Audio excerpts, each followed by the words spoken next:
Guys, this is absolutely a step back in the past. The video you're about to watch was filmed weeks ago. I no longer even have the knife. This knife came back from California Custom Knife Show with me when that was weeks and weeks ago. This is one of those Cjrb prototypes. This is the Riff. I absolutely loved it, and I wanted to give you guys a video. So the original intro and outro were outdated. So now let's turn this around and look at this knife on launch day.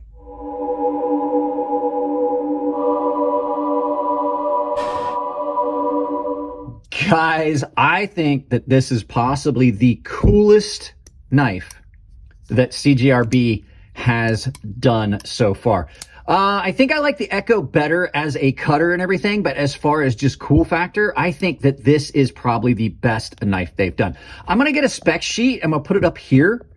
And then we're going to talk about this a little bit, but let me get a couple things out for size comparison. We're only going to do two. So your first knife's going to be Benchmade 940. You should see right here, it's a good size comparison. This is a little bit bigger than the 940 lengthwise, I should say. This is not a little knife. This is a fairly good size knife. So your final knife for comparison, as always, is Cjrb Sebenza large 21, just about 1-for-1 on length. I think this might be a little bit longer. It could just be a little bit of parallax, but they are very, very similar in size. As a matter of fact, nope, they are 1-for-1 pretty much.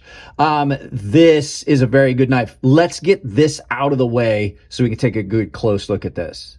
All right, so what are we looking at here? We are looking at a gorgeous clip point AR RPM 9 blade that's done with a black finish. Now, there is another version. I have it packed up. I don't know if it's going to get released. It has inlays and a satin. I'm pretty sure they'll do a satin version, but this one just films better because it doesn't have as much reflection. Beautiful, beautiful blade shape on this. Fuller, big fuller, running almost the entire length that you can reverse flick off of. It's done in a button lock with micarta, and it's got full liners that have had no weight reduction at all in them. So it's got a good hefty feel. It's kind of heavy, but it just feels substantial. Too light on this and it wouldn't feel as good based on the design. The micarta is done really well. They are very flat scales, but they don't feel slick.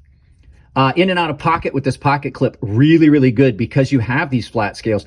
There is no play in this. Let's see, action on this, really, really good. As always, running on bearings with a button lock, flipper, and reverse flick. And you can also just, of course, just use the button itself, just like a lot of the other knives, just like every other button lock. Really, really free action on us. In hand, super comfortable. It's got a nice palm swell here and here that just gives it a good, solid feel in hand. And then you come up into this area here, really good finger purchase on that. It doesn't feel as if you're driven up into it. And it's nice and broad, so you have a really good grip on it.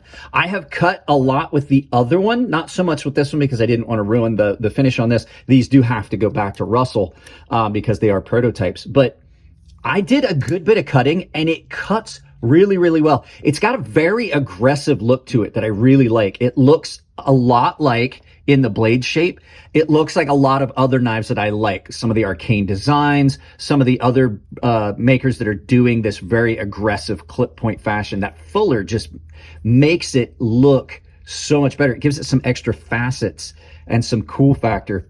I know a lot of people don't like the full fullers running down the length of the blade, but I absolutely do. I like it. I think it gives it an interesting look.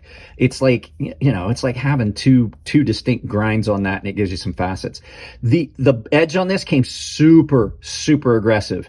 Now, I can't honestly tell you that there's nothing wrong with this knife. So we're going to talk about a couple little things. So let's flip this around. We'll talk about a couple little negative things. They're not horrible, just some little minor things. Please keep in mind the things I'm about to mention are in a prototype, so they may not exist in the actual full version. The first thing, the jimping is a little soft. It is kind of cool looking, but the jimping's soft, and you guys know me, like if it's not functional jimping, I just prefer it was not there at all.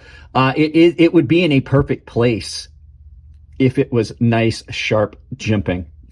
Next thing, this absolutely has got a wide spot right here where this grind comes up and ramps up, and it's going to start to show a smile when you sharpen it, starting about there.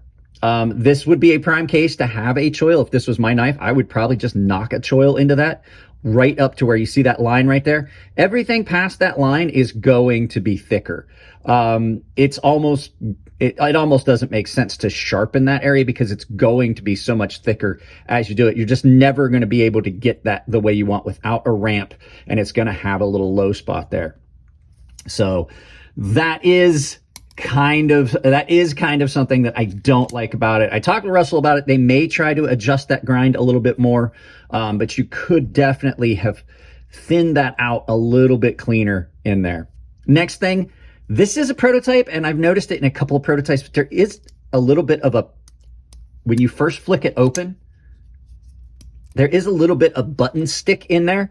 Now, I haven't taken it apart, but these prototypes are hand fit, so it could be that it just needs a little bit of cleanup in there, but there is a little bit of a stick. Now, I don't really necessarily mind that because that means that you have to make sure that you push that button to release the lock, but some people may find that problematic.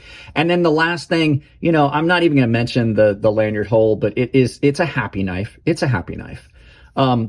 There is some minor pocket clip movement, and it's not that it's so much, but you can feel it squeak on the micarta. So you feel it in hand. So when you reach down or when you squeeze down on it real tight to do a heavy cut, you can feel the squeak of the micarta. So all in all, that's a really minor thing. The only big one for me that's a big deal is that plunge. So if they had just thinned that out a little bit, or maybe just you really could have just brought that grind back ever so slightly and opened that up just a little bit more. I don't think that has anything to do with blade lockup or anything like that. They could have easily taken care of that. So there you go, guys. Don't forget to check out Coffee Brand Coffee, channel sponsor. Use my coupon code CrazySharp to C, S, all one word, to save 5% on some of the best coffee you're going to find. Let's turn this around, do some final thoughts, and send you out about your day. There you go, guys. Like I said in the intro, this knife came in, I filmed a first day in pockets, and then I filmed the actual video, and I thought to myself, this knife is going to be released soon. Let's hold that video until it releases. At the time, I thought it was the best knife that Cjrb had done. And then I really started carrying the Echo, which I'll put a link to this one below as well, if you haven't seen it, to that video. Great knife. The Riff, great knife. Super cool look to it. It's probably the coolest looking knife that Cjrb has ever done.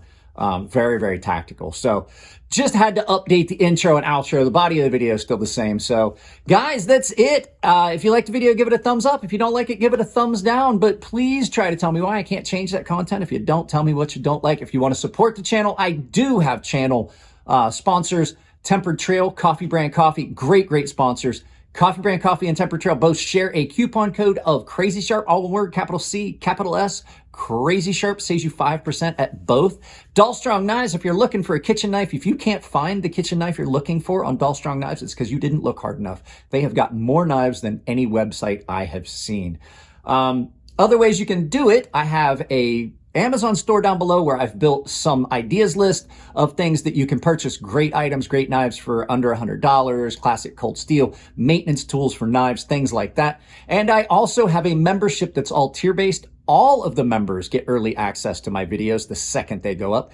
Baseline and premium tier members are automatically entered into giveaways that I do on the Gilded server, which is a benefit that everyone has. It's just like Discord. Premium tier members have access to a sharpening tutorial series here on YouTube. There's a plane flying over. I'll do this quick. I love y'all. Keep it clean in the comment section. If it's your birthday, happy birthday. And I will see you in the next video.